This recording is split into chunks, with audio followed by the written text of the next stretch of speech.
Hello, I'm back. I'm not quite sure what happened. Um, and hopefully the people who are watching are still going to be able to watch. Um, in terms of electronics, it's been kind of an odd couple of days.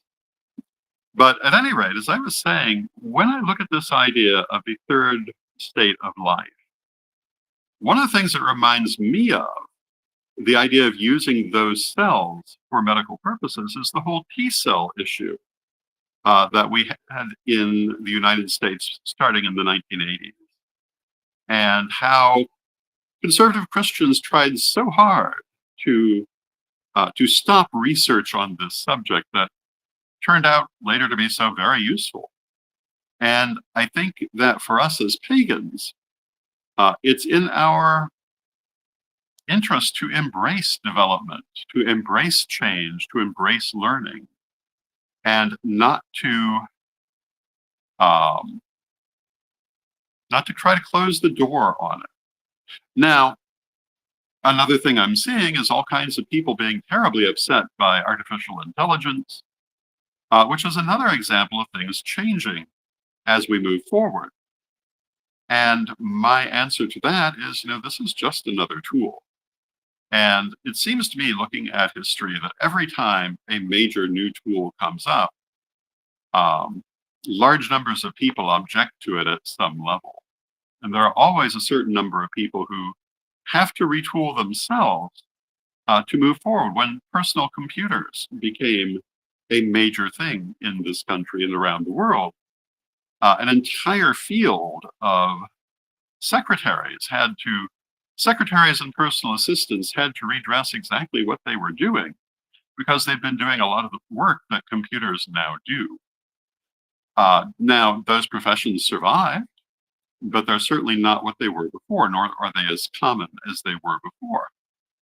AI will certainly make some differences in society, but they're going to happen. So we must try to find the practical way of dealing with this third state of life issue. I'm sure we're going to hear conservative Christians object to it.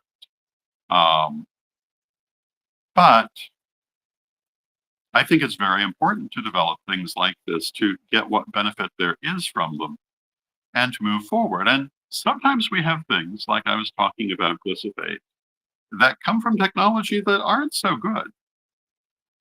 But, before they were there were other things that weren't so good. One of the things I often hear about the Salem witch trials is the idea that it was caused by a fungus called ergot that happened to be in the harvest that year. I do not credit this theory myself.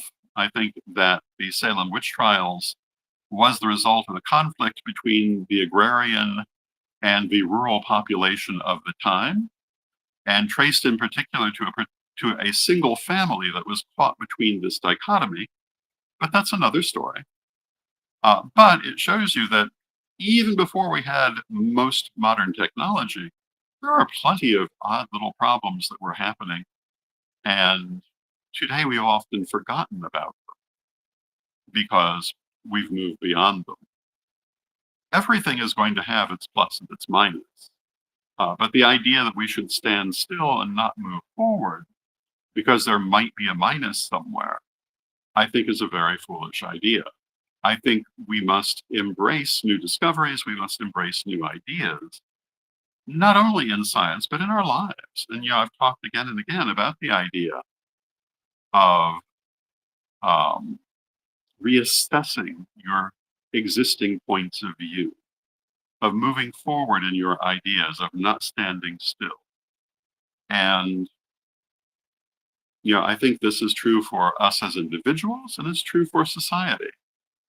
And, they say that you can never step in the same river twice. And this is absolutely true. The water continues to move. And so even if you go back into the river, it's not going to be as it was before. It will have changed. As I have done, if you go back to your hometown after many years of living away, it's not going to be what it was.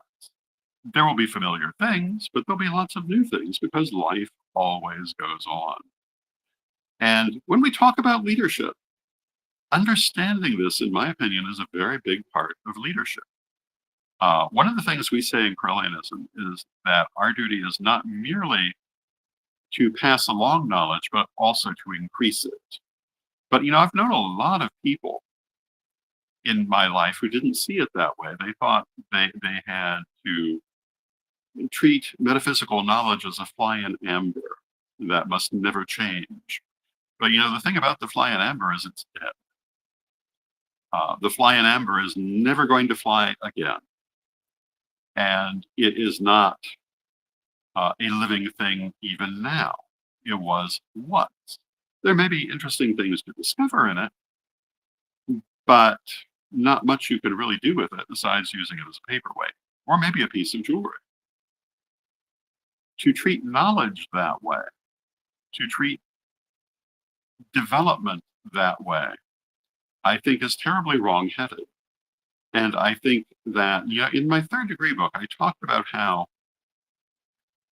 Victorian collectors would they would go out with their butterfly nets and trap insects and bring them home and pin them down and kill them and pin them down to study them.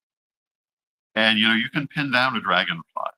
You can kill the dragonfly, you can pin it down, you can study it, but you'll never understand it from just that because its movement and its actions, which can only happen when it's alive, are a big part of what it is. And this idea that we must stand still, that we must not change, is obviously rooted in fear, and it is not, in my opinion, a good place to go. So, as I look at things like this idea of a third state of life, I see it as a positive discovery from which good things may come. It's also possible some bad things may come. One never knows. But if you don't make the attempt to look, you never find out. And going back again to that idea, because the memes I started with, the idea that people were healthier 100 years ago, is based on this same idea that we must not develop, that development is bad, that we must stand still. But if you go back and look at the newspapers of 100 years ago, you will see people suffering from all kinds of diseases that we can treat today. You'll see people dying from things people don't usually die from today. My great aunt Dolly, who was a grande demi-mondaine, as it was put at that time, died of breast cancer just under 100 years ago, at a point in time when there was virtually nothing they could do for it, or at least very little compared to today. Today, if one is diagnosed with breast cancer, there's a good chance of surviving. Not everyone does, of course, but there's a very good chance, and it's not by any means a prognosis of death for most people. Most people will have surgery or chemotherapy, they'll recover, they'll go on. Not so 100 years ago. When I look at my grandparents, of my 5 grandparents, my 2 grandmothers and my 6 grandparents, my 2 grandmothers and their 2 and 3 husbands, respectively. The oldest one was my paternal grandmother, who lived to be in her early 80s. Half of her sisters lived into their 80s and one into her 90s, which was considered quite extraordinary at that time. The other half all died much younger. But of my grandparents, the next oldest grandparent was my maternal grandmother, Mabel, who lived to be 66. All the grandfathers died younger than this. My biological grandfather, Ray Baxter, was, I believe, 56. My grandmother's third husband, Sixton Sandberg, was in that same age range. My biological paternal grandfather was 35. I'm sorry, he was 45. His father was 35 when he died. And this was not that unusual. The idea that people were healthier then is nonsense. We're far healthier today. We live far longer. And the lack of understanding some people have for that, I find rather amazing. Now, because of our disturbance in filming, we have not yet done our sponsor. So let us take a moment for a message from our sponsor.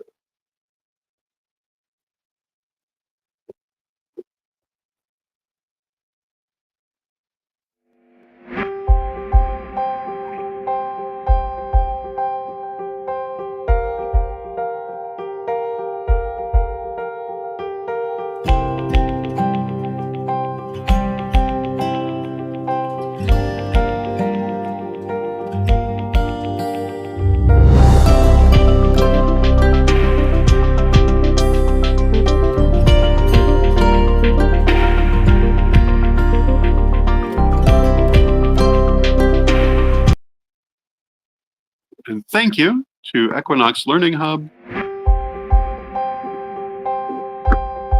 And thank you to Equinox Learning Hub for being our sponsor. Thank you to you for joining us today. My apologies for the interruption in the broadcast. And let us close with our prayer, as we always do. Divine Mother Goddess, Divine Father God, beloved ancestors, we thank you with great love for all that you do for us in our lives, and we ask you to help us to be mindful of the advances that come with life. Help us to harvest the good and avoid the bad, and to apply these things in our lives on a daily basis.